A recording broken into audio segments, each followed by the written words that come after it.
All right, we're about to pull back the curtain on a declassified government plan that is so wild it sounds like something straight out of a Hollywood thriller. Today, we're talking about Operation Northwoods, the war game.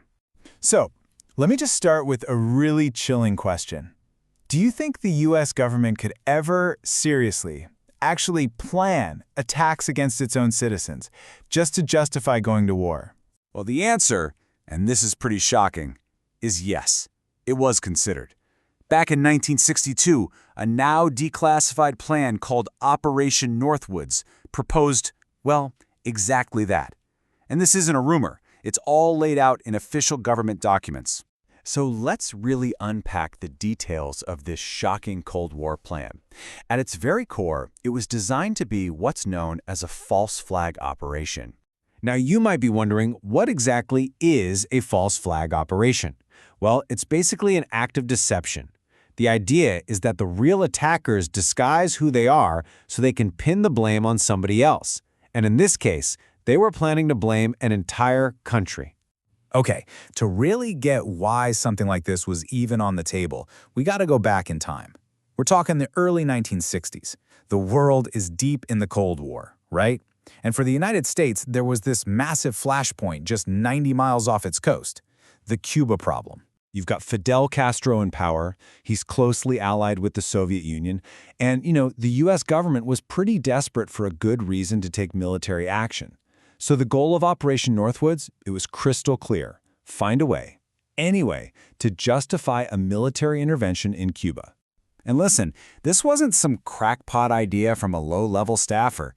This proposal came from the very, very top of the U.S. military. We're talking about the Department of Defense and the Joint Chiefs of Staff.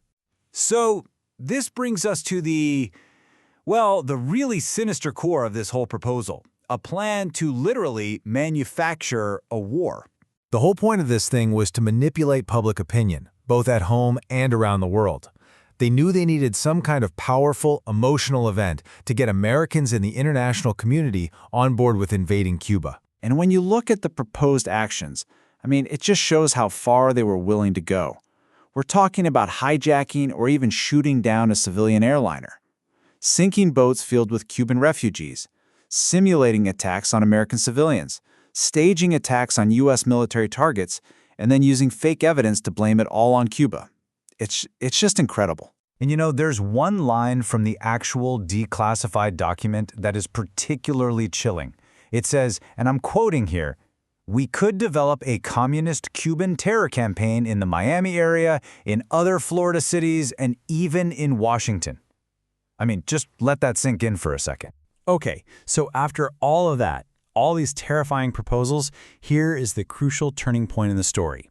This plan, it was ultimately rejected. So you had this really clear split.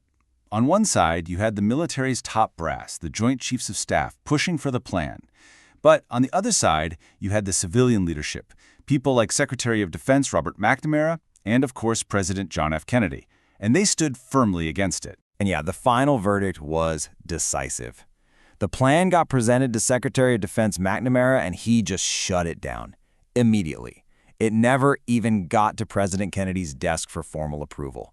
The status was, and still is, completely and unequivocally rejected. But, the story doesn't just end in 1962. Decades later, this whole thing became public, and it's left behind a really complex and pretty troubling declassified legacy. So think about it. The plan is proposed and rejected way back in '62. Then it stays a secret for more than 30 years until the documents finally get declassified in the 1990s.